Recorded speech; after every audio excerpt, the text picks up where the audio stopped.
November 16, 1944, 6:42 hours. Schmidt, Vossenack Road, Hürtgen Forest, Germany. A platoon-sized American element is pinned on the eastern edge of a logging cut 1,100 meters west of the village of Schmidt. The road behind them is blocked by 2 overturned trucks and a burning half-track. Forward movement is halted by interlocking machine gun fire from higher ground. Artillery fire is falling in calibrated intervals, walking closer by the minute. Radio contact with battalion ceased at 6:31. Withdrawal is not possible. The forest floor is a tangle of felled timber, wire, and cratered earth. The road is zeroed. Any movement rearward draws immediate fire. Surrender is irrational. The opposing force has already fired on stretcher parties earlier that morning. Prisoners taken here do not move west. They disappear into the tree line. Death is not probable. It is expected. The Americans number 23 effectives. They face elements of a reinforced German infantry company, supported by at least 3 MG-42 positions and indirect fire from 81mm mortars. Visibility is under 40 yards. The temperature is just above freezing. Rain has been falling since midnight. Rifles jam. Boots sink. Men cannot hear shouted orders over sustained fire. At 6:44, the forward scout is hit. He falls without sound. At 6:45, the left flank collapses inward by 12 yards as a shell lands short, killing 2 men outright and wounding 3. At 6:46, the platoon leader realizes that the German fire is no longer suppressive. It is deliberate. Range has been found. There is no cover sufficient to hold. There is no route to break contact. The force itself is the weapon now. 5 hours earlier, at 1:30, the same unit had moved out from assembly positions near Vossenack. Orders were explicit. Advance at first light. Secure the road junction south of Schmidt. Hold until relieved. The map showed light resistance. The forest was marked as cleared. By 3:10, the lead squad had already lost contact with the trail. By 4 o'clock, the first man tripped a shoe mine. He lost his right foot. Evacuation took 90 minutes and consumed 2 squads. The attack timetable was not adjusted. At 5:58, the Germans opened fire without warning. No preparatory barrage. No probing shots. Just sustained fire from multiple directions, calibrated and overlapping. The Americans did not see the enemy. They only heard the sound of belts feeding and rounds snapping through branches. Now, at 6:47, ammunition is being counted in whispers. Each rifleman carries fewer than 80 rounds. The bar has 1 full magazine remaining. The radio handset is cracked. The wire antenna was severed by shrapnel. The medic has no morphine left. The platoon is not lost because of error. It is lost because the ground itself cannot be held. At 6:48, a German flare rises above the trees to the south. White light, not for illumination, for timing. Someone says the word encirclement, but it is not an assessment. It is a statement of fact. At 6:49, the platoon leader makes a decision that cannot be reversed. 7 years earlier, in 1937, he lived in Altoona, Pennsylvania. He worked 6 days a week at the Juniata shops of the Pennsylvania Railroad. His job was brake inspection on freight cars. It paid 46 cents an hour. The work was repetitive and exacting. Mistakes caused derailments. He rented a room on 6th Avenue, 3 blocks from the yards. He owned 2 shirts suitable for work and 1 for Sundays. He was 26 years old. Unmarried. No children. His parents lived 70 miles away in Cambria County. He sent them $10 each month. He did not read newspapers regularly. He listened to baseball on the radio when the weather allowed the windows to stay open. There was nothing unusual about him. His personnel file would later describe him as average height, average build. No mention of temperament. No mention of ambition. He had not traveled farther than Ohio. He had never fired a weapon larger than a .22 rifle. In December 1941, the railroad went to reduce civilian staffing as priority traffic increased. He was retained, then deferred. In April 1942, the deferment expired. He reported to the draft board without protest. He did not volunteer early. He did not resist. He boarded a train at Altoona Station on May 3, 1942 at 7:12. His mother did not come. His father shook his hand once. No photographs were taken. The train went east first, then south. At Fort Meade, Maryland, he was issued wool uniforms that did not fit and boots that rubbed both heels raw within the first mile. His hair was cut short. He learned to sleep in noise. He learned that waiting consumed more time than movement. The paperwork recorded his name as Staff Sergeant William Henry Carter. The rank would come later. At this point, he was simply one of several thousand men processed that week. No distinction was made. None was required. He did not speak of the war in letters home. He asked instead about work at the yards, about whether the No. 4 engine was still being serviced, about the price of meat. His handwriting did not change. When he shipped out in March 1944, his letters stopped entirely. He entered active training in June 1942. Infantry replacement training lasted 13 weeks. Rifle qualification was conducted at 200 and 300 yards. He scored marksman on the M1 Garand on his second attempt. Grenade training resulted in 2 fractured fingers in his platoon.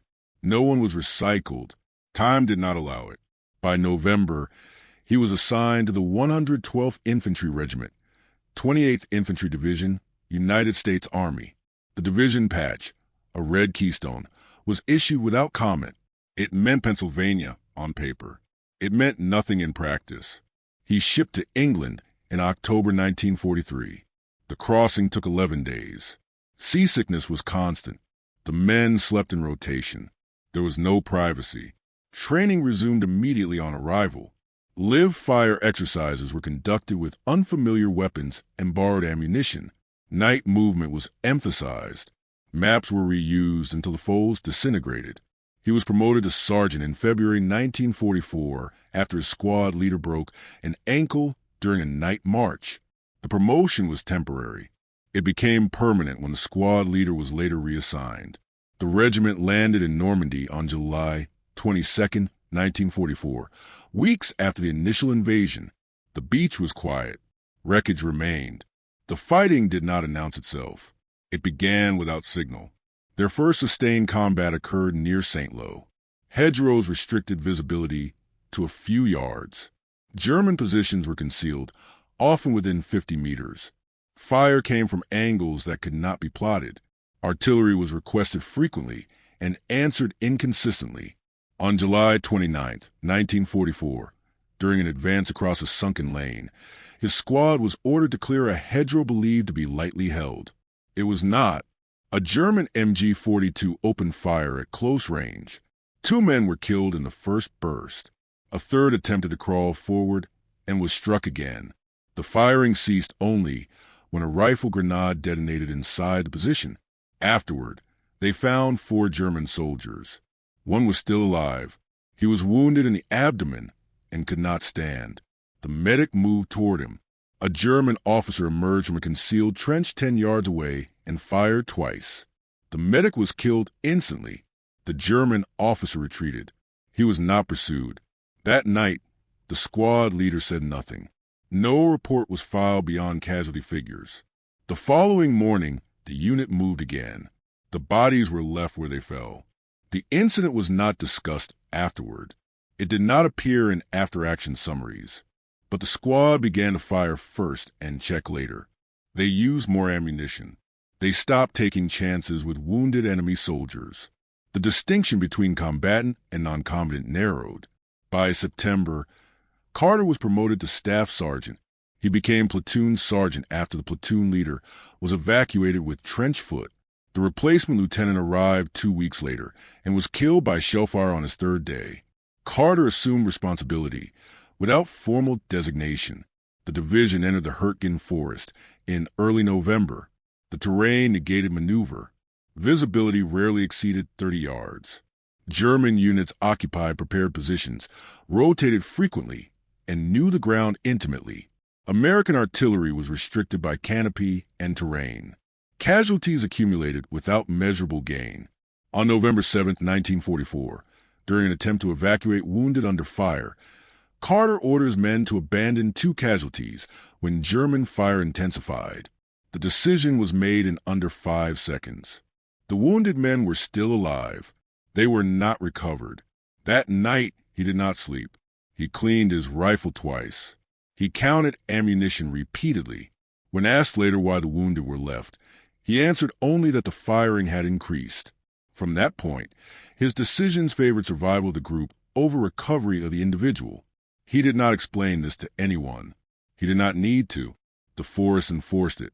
By November 15th, the platoon was at half strength. Replacements arrived without orientation. Maps were inaccurate. Orders were issued with time stamps already obsolete. At 1:30 on November 16th, Carter moved at the front of the column. November 16th, 1944, 6:49 hours. Schmidt, Vossenack Road. Staff Sergeant William Henry Carter is lying prone behind a fallen spruce, its trunk split by shell fire. Bark fragments still fall from the branches. His steel helmet is tilted forward to keep rain off his eyes. He has not stood upright in over 40 minutes.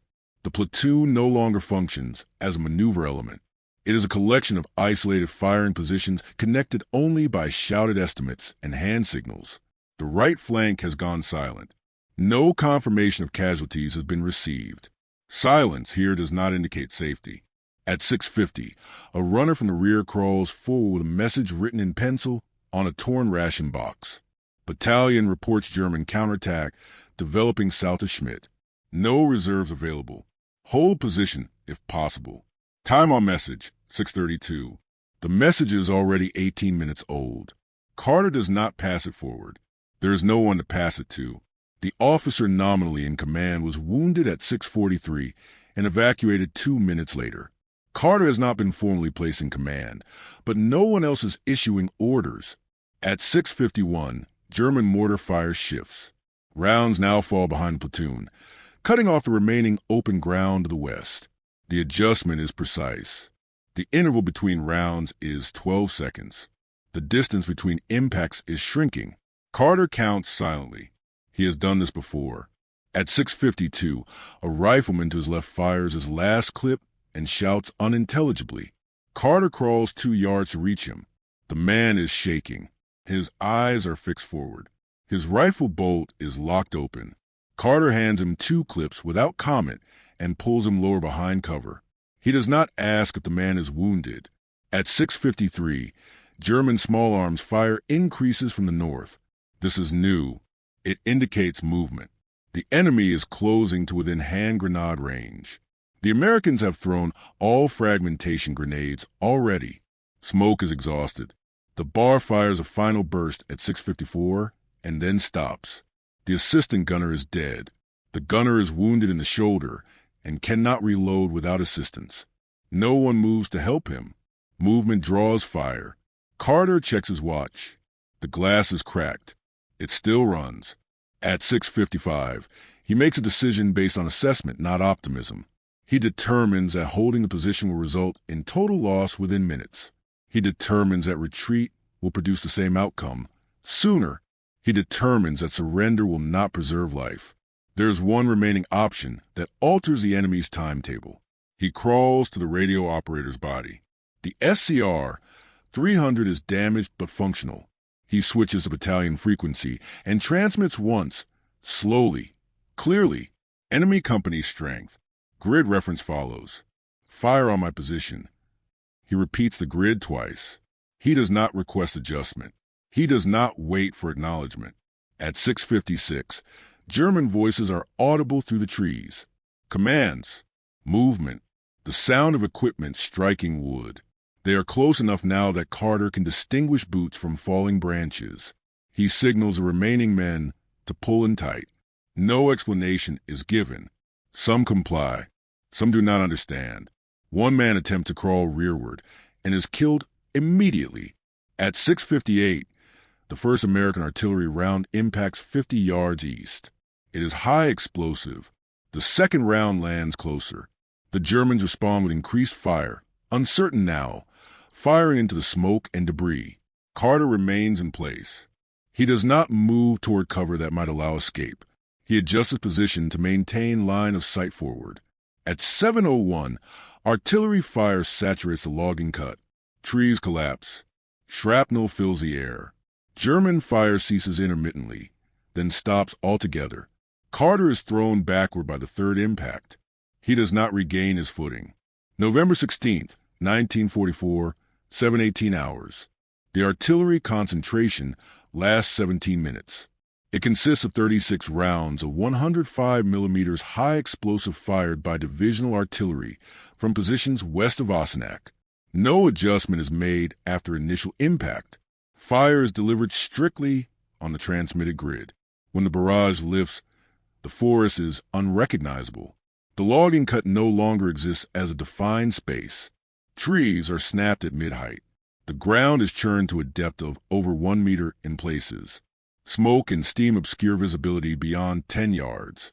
German casualties are later estimated at 47 killed and an unknown number wounded.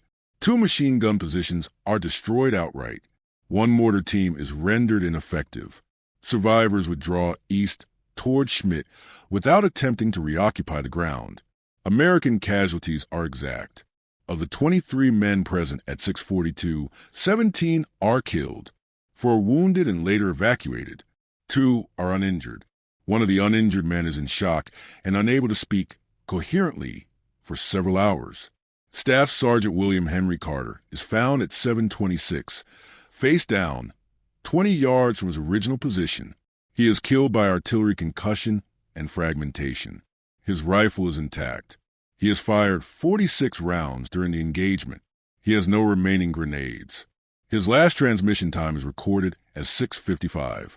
Total American ammunition expenditure during the action is later calculated at approximately 1,200 rifle rounds, 180 bar rounds, and 12 rifle grenades. All fragmentation grenades carried into the position are expended before 6:50. The terrain is not held. The road to Schmidt remains under German control until November 18th. The artillery strike delays the German counterattack by several hours, but does not alter the larger operational outcome. The village of Schmidt changes hands twice more before the end of the month. No citation is issued for the action. The after-action report notes heavy resistance and loss of contact with forward elements. Carter's decision is recorded only as a grid reference in an artillery log. His body is evacuated on November 19th after temporary burial in the forest. Identification is made by dog tags and dental records. Personal effects include a watch, a wallet with $32, and a folded letter never mailed. There is no post-war life for Staff Sergeant William Henry Carter. The men who survived the action at Schmidt, Vossenack returned to regiment in reduced numbers. 2 are reassigned after recovery. 1 remains with the 112th Infantry until March 1945. None speak publicly about the engagement. When asked later, they describe it as the forest fighting. No names are given. Carter's service record is closed in December 1944. Cause of death is listed as killed in action. Location is given as Germany. No further detail is added. His rank is recorded as Staff Sergeant, though the appointment was never formally processed. In January 1945, a typed letter is sent to his parents in Cambria County. It arrives on January 11th. It states that their son was killed while engaged in operations against the enemy. It expresses regret. It provides instructions for personal effects. It does not mention the decision made at 6:55. His body is reinterred at the Henri Chapelle American Cemetery in 1948. The headstone lists name, rank, unit, and date of death. No unit narrative accompanies it. Visitors pass without stopping. The Pennsylvania Railroad fills its position within 3 weeks of notification. The brake inspection schedule continues without interruption. His rented room is cleared by the landlord. The shirts are donated. The wallet is returned by mail. The war ends 6 months later. The engagement on the Schmidt, Vossenack Road does not appear in most accounts of the Hürtgen Forest. It altered no boundaries on maps. It did not accelerate the capture of the village. The division remained in the forest for weeks afterward, sustaining losses disproportionate to ground gained. The road itself was rendered unusable by shelling and mud within days. What remains is a record of timing. At 6:55 hours on November 16, 1944, an infantry non-commissioned officer evaluated available information, available space, and available time. He selected the only option that disrupted the enemy's sequence of action. The decision did not save his life. It did not secure the objective. It changed the order in which men died. Such decisions occurred repeatedly in World War II. Most were never documented beyond grid references and ammunition counts. They were made without witnesses capable of later explanation. They left no language behind them. In the Hürtgen Forest, the ground absorbed everything: sound, movement, names. The forest remains.